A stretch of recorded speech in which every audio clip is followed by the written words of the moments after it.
Приветствуем наших подписчиков и гостей канала Код Изобилия. Друзья, мы вас всех приветствуем в изобилии и достатке. Сегодня в этом видео мы поговорим о том, можно ли по народным приметам дарить крестик.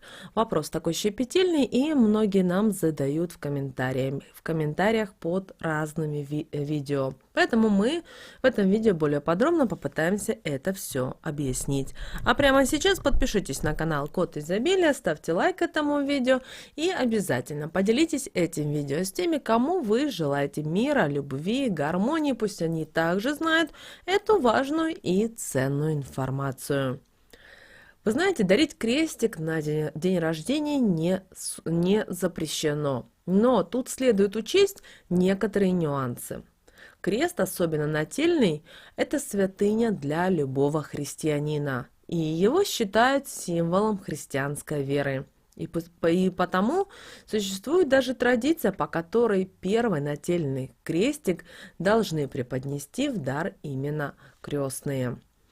И, конечно же, нательный крестик часто теряют по разным причинам. И это может быть связано не только даже с небрежным отношением, но и с непрочностью, например, материала, из которого была изготовлена цепочка или ушко самого украшения.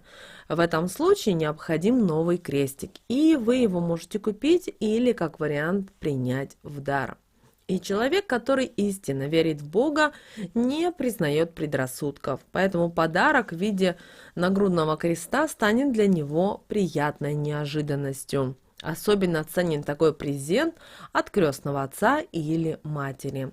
Не следует опасаться, что эти люди дарят крест с тайным каким-то умыслом. Ничего плохого, как правило, не происходит. И вы знаете, по мнению многих людей, это достаточно хороший презент как для мужчины, так и для женщины. Если, например, ваша любимая девушка потеряла свой нательный крестик, то в качестве подарка, украшения можно преподнести это ее парень. И неважно, из какого материала сделана святыня. Это может быть дерево, камень или металл. Не обязательно дарить какое-то дорогое изделие, потому что это символ все-таки веры, а не повод похвастаться своими возможностями и богатством перед другим человеком. Муж волен подарить супруге крест, если она его где-то потеряла. И также жена может преподнести украшение любимому человеку. Это не запрещено. Считается, что так близкие выражают пожелание Божьего благословения. А вот если некрещенная девушка решила принять христианство, то подарить ей крестик может любимый человек, и это не будет плохой приметой. Это же допускается сделать и невесте для своего жениха, который проходит обряд крещения. Это только укрепит духовную связь молодых еще сильнее. Вы знаете, церковь не видит ничего предосудительного в том, что такую вещь подарят ребенку его родители. Если крестные не могут приобрести украшения по разным причинам, в том числе и по финансовым, то это могут сделать родственники малыша. И осуждать за это никого нельзя. Каждый человек вправе распорядиться по-своему и приобрести именно ту вещь, которую он пожелает. Поэтому предпочтительнее, если крест выберет крестный или крестная. Помните, нательный крестик, который носил один из родителей, не принесет вреда ребенку. Взрослые дети могут порадовать и родителей нательным крестиком, но это должно быть не просто украшение, а действительно необходимая вещь. То есть такой подарок преподносит только в том случае, если крест утерян и его поиски оказались безрезультатными. Вы знаете, символ христианской веры может быть приобретен и за сущие копейки. Главное, чтобы подарок был сделан действительно от души, от чистого сердца. И если финансовые возможности позволяют приобрести изделия из драгоценных металлов, то церковь не препятствует этому. Но помните, что это изделие не носят на показ, его скрывают под одеждой, поэтому неважно, из чего оно сделано. И вы знаете, в церковной лавке в основном при любом храме, при любой церкви вы можете приобрести веревку или цепочку для ношения украшения. Эти изделия уже освящены, поэтому вы их можете подарить вместе с нательным крестиком. А вот если крест с цепочкой приобретен в ювелирном магазине, то перед вручением их необходимо отнести в храм для освящения. И согласно народным приметам нельзя дарить свой крест другому человеку. Считается, что таким образом даритель отдает собственные беды и трудности, а одариваемых, возможно, осознанно или неосознанно их принимает.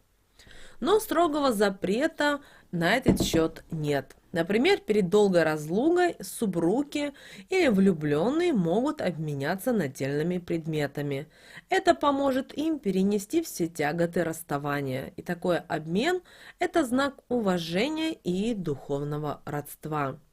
Не стоит опасаться, что презент принесет горести и тяготы в жизни. Потому что все-таки церковь считает, что нательный крестик не причинит вреда, ведь символ веры никогда не станет орудием дьявола. Если человек придерживается библейских заповедей, то он не верит, конечно же, в предрассудки. И христианин может с чистой душой принять в дар нательное украшение. Отказываться от презента такого не рекомендуем.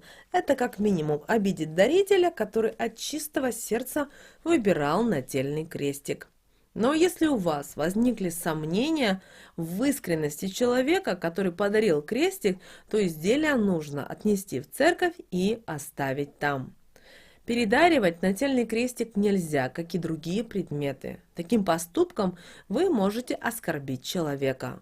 Если крестик уже есть, то от подарка можно отказаться, поблагодарив за заботу и внимание. Но лучше украшение отдать все-таки на нужды церкви. И вы знаете, некоторые считают, что крестик нельзя дарить на день рождения. Но многие боятся брать такой церковный символ. Почему? Потому что считается, что с его помощью можно навести порчу. Поэтому дарить крестик на день рождения церковью не запрещено. Этот предмет часто теряют, к сожалению, поэтому преподнести его могут не только крестные родители, но и те близкие люди, в которых вы уверены. Подарок в виде нательного крестика можно вручить христианину, который придерживается библейских заповедей. А вот суеверные люди опасаются, к сожалению, такого презента, но они могут обезопасить себя, если, например, пожертвуют украшения на благотворительные цели в ту или иную церковь или в храм. Теперь, друзья, вы знаете и понимаете, можно ли дарить нательный крестик.